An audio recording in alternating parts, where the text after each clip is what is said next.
Eh bien, bonsoir à toutes, bonsoir à tous. Ravi de vous retrouver comme promis. On poursuit la fête, on poursuit cette journée de folie, cette journée du prix de Cornulier, édition 2025, avec la conférence de presse qui, plus qu'une conférence de presse, est un vrai moment de débriefing, un moment aussi où on va profiter de nos champions.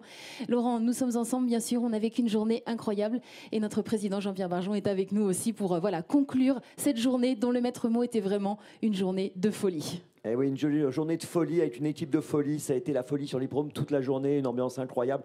Je pense que ceux qui étaient avec nous tout au long de la journée s'en souviendront longtemps. Et ceux qui nous ont regardés sur Equidia, sur M6, sur les autres chaînes ou sur les réseaux sociaux ont dû regretter de ne pas être là. Ouais, exactement. Président, justement, première question. Cette ambiance festive, cette folie à Vincennes, comment vous avez vécu tout ça? C'est un Cornulier historique. On a pratiquement multiplié par 4 le nombre de spectateurs en l'espace d'un an. Donc il faut vraiment féliciter les équipes et nous sommes organisateurs de spectacles et de courses. Bon, la course, on sait très bien faire et là, en l'occurrence, aujourd'hui, on est rentré dans l'histoire avec cet événement.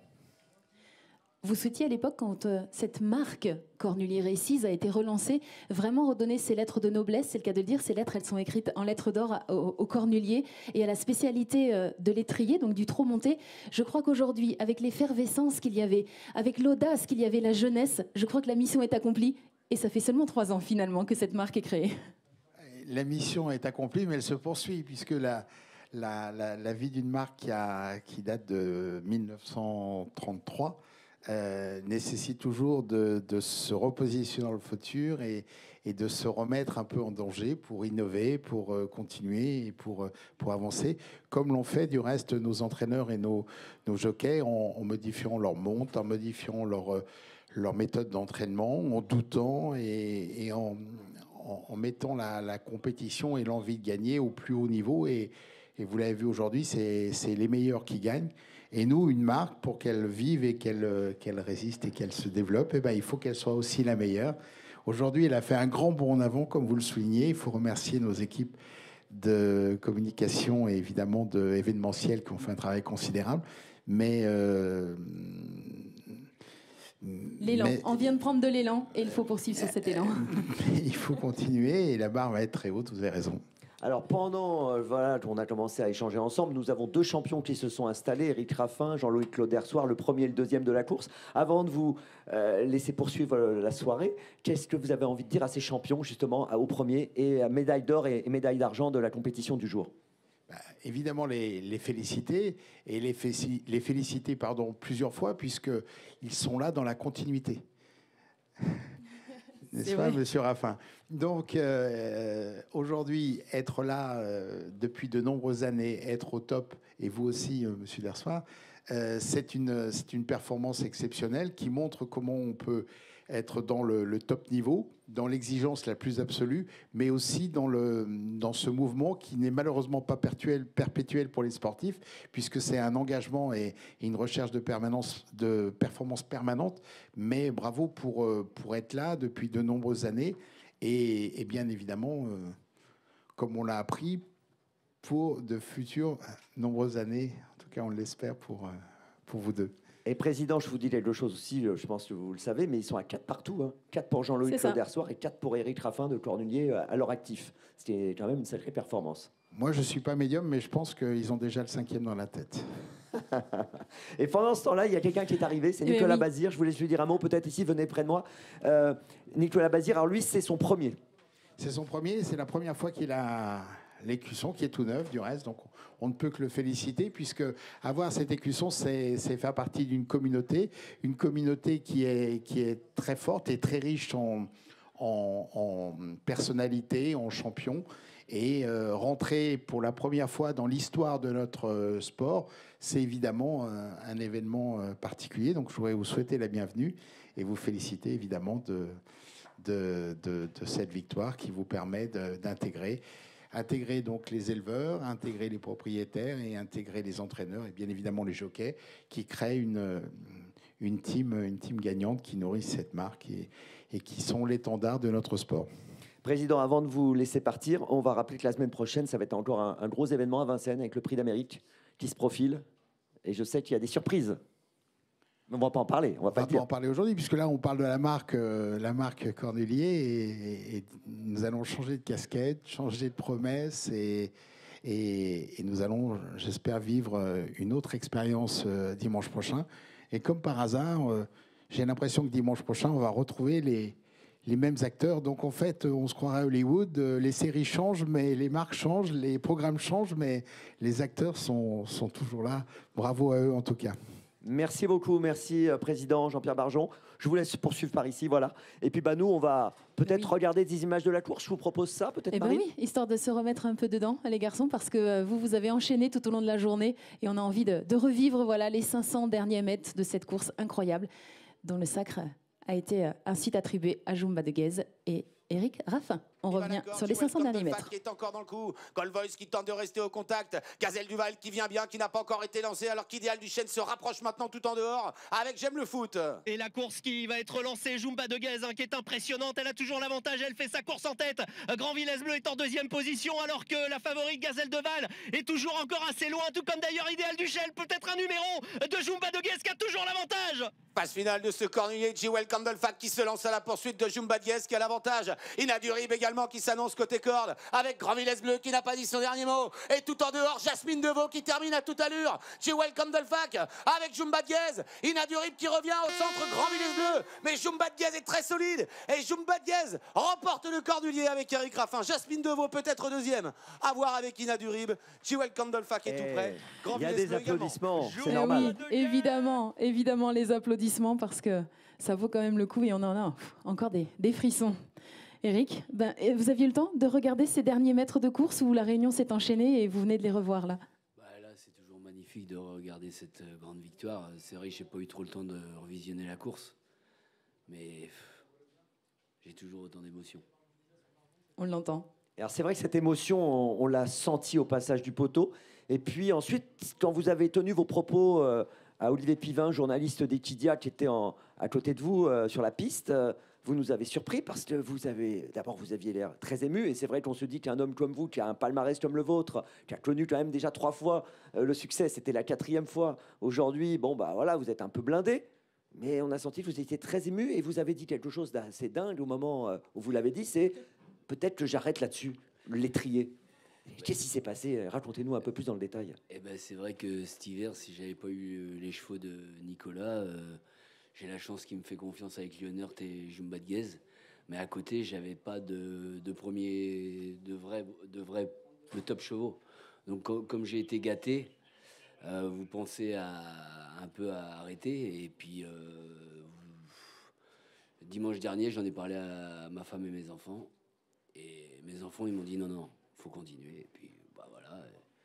On va Ils rigolent pas, vos enfants. On va pas s'arrêter là-dessus. Ah, ils rigolent pas, ils veulent vous voir continuer. Non, mais il faut savoir que quand vous montez des chevaux en demi-teinte, faut faire attention à son poids, parce que moi, je suis obligé de faire assez attention. Donc après, vous rentrez dans le... Vous êtes un peu blasé, et ce qu'il faut pas être. Donc faut être à 43 ans comme si j'avais 20 ans, mais c'est pas facile. Ouais. Et c'est ça qui est difficile, c'est que l'étrier, c'est exigeant physiquement. Vous devez avoir un poids qui va bien et être en forme. Ça fait travailler d'autres aspects de votre corps. Si vous voulez être crédible, oui, il faut être au poids. Si vous montez à plus 5 kilos, c'est ce que je veux pas faire. Donc là, j'ai encore le poids. On va se rebattre encore un peu. C'est clair. Et oui, parce que d'autant que vous le disiez, Laurent, tout à l'heure, vous venez tous les deux de mettre les compteurs à égalité. Eric, vous rejoignez Jean-Loïc à 4 victoires. Jean-Loïc, bravo encore, parce que cette ligne droite d'Ina Durib, elle est exceptionnelle. Et on va revenir un petit peu sur la saison et la préparation d'Ina aussi, qui n'a pas été optimale, en tout cas pas comme ce préparateur hors pair qu'est Joël Allais l'aurait souhaité.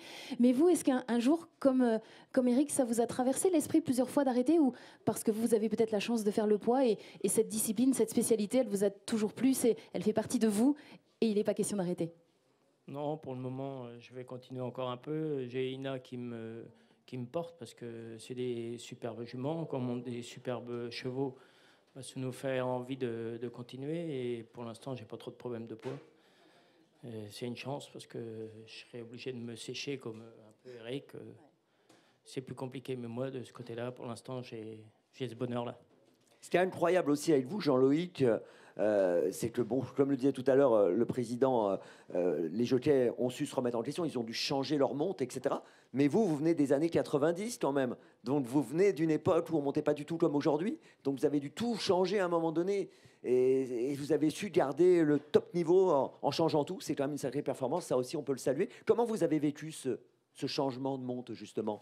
Bah, au début, c'était pas évident. Parce que moi, j'ai monté qu'au début qu'à l'ancienne. Après, il fallait se remettre chaussée court. Au début, on attend au maximum parce qu'on ne veut pas trop changer. Et par la force des choses, il a fallu que je m'y mette.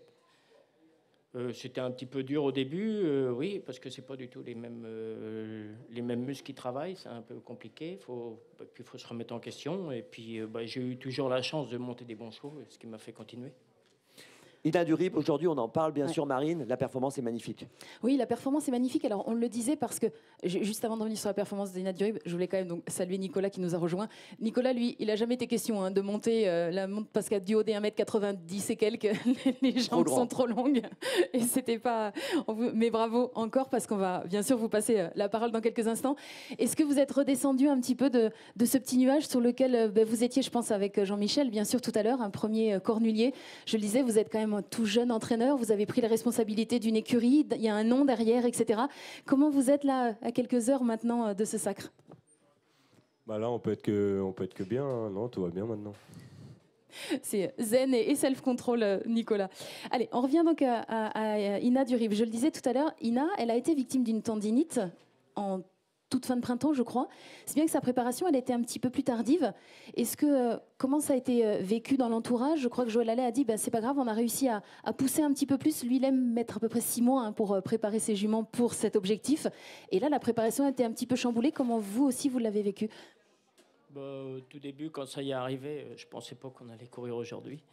Sincèrement, après, elle a été longtemps enfermée au box. Elle se prépare très vite.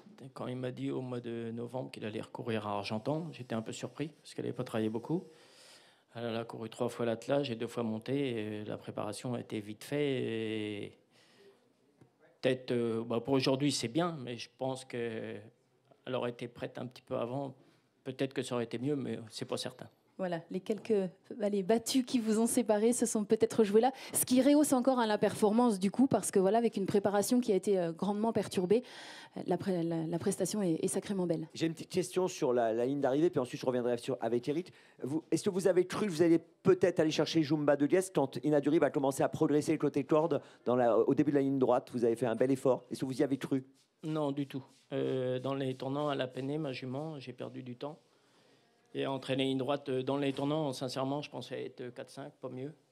Et entraîner une droite, elle s'est bien lancée, mais à aucun moment j'ai cru à la victoire. Non. Déjà, être second, c'était bien, parce qu'Amélie, après l'entraîner une droite, j'étais que 4-5. Elle a remis un bon coup de rein. Et vous, à l'inverse, Eric, vous avez douté à un moment donné ou pas dans la ligne d'arrivée? Moi, pour être honnête, au moment du départ, comme la course s'est profilée, j'ai été très confiant jusqu'à entrée de ligne droite. Et à 100 mètres du poteau, j'étais encore confiant. J'avais vraiment la jument bien. On n'a pas démarré très vite.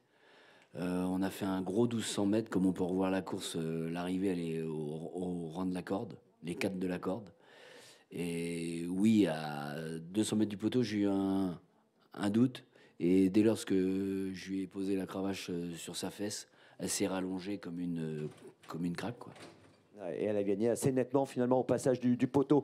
Un mot, Nicolas, sur le travail qu'il a fallu effectuer pour amener Jumba au top le jour J. Racontez-nous un peu comment ça s'est passé les dernières semaines. Les dernières semaines, c'était assez, entre guillemets, assez simple parce que la jument, elle a montré qu'elle était quand même pas mal prête 15 jours avant. Donc dès lors que tu as une jument qui est vraiment prête 15 jours avant ta grande échéance, c'est plus simple. Un mot aussi sur René Désy, qui est un ami de la famille, propriétaire, éleveur. On a senti qu'il y avait quelque chose, au-delà de la victoire, il y avait quelque chose de familial. Il a parlé de vous, il a parlé de Jean-Michel, René, et puis il y avait son fils sur le podium également.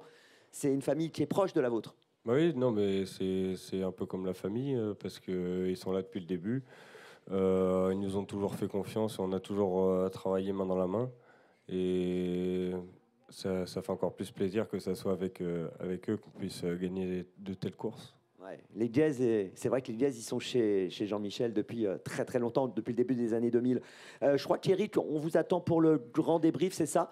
Une dernière question peut-être, allez, avant de vous laisser partir.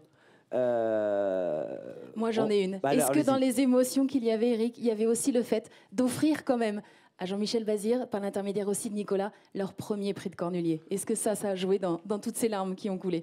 Bien sûr. Et puis je vous dis, c'est des courses très dures à gagner. Donc quand vous les gagnez jeunes, vous rendez pas compte de l'importance de cette course. J'ai eu la chance de le gagner 3 fois et j'ai couru 9 Cornuliers récemment et j'ai pas gagné. Donc en fait, tu crois que tu vas jamais la regagner et plus tu vieillis, plus tu te rends compte de l'importance de cette course. C'est pour ça qu'il y avait un ouf de soulagement. Ah oui, la dernière fois, vous me le disiez encore tout à l'heure, c'était il y a 10 ans avec Roxane Griff. On vous laisse partir. Merci Éric. Merci à vous. On applaudit Éric Raffin. Bravo à lui. 4 prix de Cornulier désormais à son actif. On va le retrouver dans l'émission Le Grand Débrief pour ceux qui voudraient le retrouver sur Equidia en replay ou en direct. Jean-Loïc, alors on parle encore de vous et de Inadrib. Moi j'ai envie de dire aussi quel talent pour Joël Allais quand même, parce que 8 victoires hein, ouais. Entraîneur en tant qu'entraîneur, et puis voilà, 2e aujourd'hui. Il est toujours là, Joël. Oui, exactement. C'est un grand préparateur. Il ne s'est pas loupé ses objectifs. Comment vous travaillez avec lui? Comment ça se passe, votre collaboration? Vous vous connaissez sur le bout des doigts, je pense. Oui, on travaille chacun de notre côté. Il me fait appel pour mener ou monter ses chevaux. Et Joël, il est du genre à comment dirais-je, il a ses idées et il bouge pas, ou il est du genre à écouter les suggestions? Comment ça se passe? Non, il est pas fermé. On arrive à lui ouvrir quelques portes. D'accord, je sens un petit sourire quand même. Hein. C'est juste l'expertise qui parle et après, voilà, il y a discussion. Mais pour revenir à Ina, donc on a soulevé effectivement ce petit pépin de santé qui s'est très bien remis forcément. Mais vous le disiez tout à l'heure, elle reste toujours mauvaise vireuse, c'est le cas de le dire, c'est toujours compliqué. Et est-ce qu'elle devient de plus en plus maniable? Est-ce que ça s'arrange quand même dans les tournants, ou est-ce que ça reste toujours un petit peu compliqué? Parce que ce qu'il faut bien comprendre, c'est que ce sont loin d'être des passagers clandestins sur le dos d'un cheval, ce sont de vrais pilotes. Et je crois qu'Ina, c'est pas la plus simple. Non, c'est une jument un peu tendue, oui, c'est sûr. Elle a un petit peu mal à virer quand elle fatigue. Mais aujourd'hui, c'est pas ça. Elle a cherché le bol d'air un petit peu, elle a peiné, et c'est pas la question de ça. Donc, mine de rien, il y a quand même un petit peu de mieux. C'est chouette. Alors, 4e l'an dernier, 2e cette année. Si l'année prochaine tout roule, normalement, on se retrouve avec le Graal. En tout cas, on espère vous revoir tous les deux. Il y a un an qui va s'écouler, mais on a vraiment évidemment envie de vous y retrouver au départ. Puisqu'on parle des aptitudes un peu physiques, Nicolas, je crois que Jumba, pendant quelques temps, moi j'entendais dans les premières sorties monter, alors ça remonte un petit peu peut-être, mais on disait elle manque encore un peu de force. Est-ce que là, vraiment aujourd'hui, c'était la plus forte aujourd'hui, mais est-ce qu'elle a vraiment passé un cap à ce niveau-là? Non, elle montre qu'elle est arrivée à maturité. C'est une jument aussi pas mal nerveuse. Et au début, en plus, on ne pouvait pas trop partir. Maintenant, au fur et à mesure, ça allait mieux. Mais ça a toujours été une bonne jument montée. Mais oui, qui avait besoin encore d'un peu de temps. Elle est facile à travailler le matin, etc. C'est une jument agréable? Ouais, ça va. Il faut qu'elle reste calme quand même. Mais ça va, elle est plutôt sympa. C'est un meeting... Tout à l'heure, Marine, pendant la journée, le disait, c'est un meeting important pour vous, puisque vous avez endossé ce rôle d'entraîneur. C'est la transmission qui a commencé entre vous et votre père. C'est important, je pense, pour vous de marquer ce meeting par une grande victoire comme ça. C'est important, oui, parce que là, en l'occurrence, on avait la jument pour, et c'est important de ne pas passer à côté. Ouais. Et une petite question, je posais la question à Jean-Loïc sur sa relation avec Joël. Bon, vous, c'est encore autre chose, c'est avec votre père, Jean-Michel. Comment ça se passe, le travail au quotidien, depuis que vous êtes entraîneur? Est-ce que vous pouvez nous dévoiler quelques petites choses sur la manière dont vous travaillez ensemble? C'est simple. Là, à Grosbois, il a sa cour, j'ai ma cour, on travaille ensemble. Les chevaux, maintenant, au fur et à mesure de les courir tous les deux, pas chacun notre tour, mais presque, on les connaît à peu près tous. Et on discute beaucoup, toute la journée, on parle des chevaux. Et l'été, il nous laisse un peu plus gérer à peu près tout l'effectif. Et votre père, il est un peu comme Joël, il écoute les suggestions ou il a ses idées? Non, il est très, très ouvert, il n'y a pas de souci là-dessus. Même après, on le laisse un peu faire parce que, bien sûr, il est meilleur que nous, mais non, il est assez ouvert. Si on veut essayer quelque chose, il n'y a aucun problème qu'on essaye. Et vous, est-ce que vous avez vos idées, vous êtes arrêté, ou est-ce que vous pouvez dire à votre père, bah non, moi je pense que c'est comme ça et pas autrement? Non, c'est pas, c'est pas encore comme ça. Moi, j'ai 24 ans, j'ai 0 expérience, je vais pas m'aventurer là-dedans. Bon, en tout cas, vous avez un sacré palmarès quand même. Hein. Comme le disait Marine, c'est impressionnant quand même. Ah bah oui, parce que plus jeune champion du monde en étant driver lors d'un prix d'Amérique Legend Race. Alors on vérifiera quand même, mais je pense que c'est de loin le plus jeune entraîneur champion du monde maintenant dans la spécialité de l'étrier. Et ça fait plus qu'un prénom que vous vous faites dans ce milieu, Nicolas. Bravo, vraiment. Moi, ma petite question par rapport à Jumba, parce qu'il y a d'autres courses qui arrivent maintenant.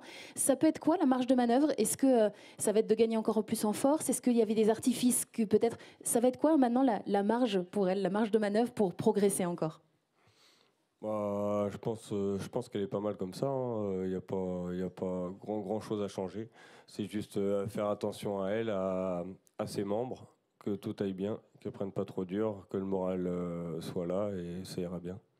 C'est une jument qui court un peu dans les deux disciplines. Elle va continuer à courir dans les deux disciplines?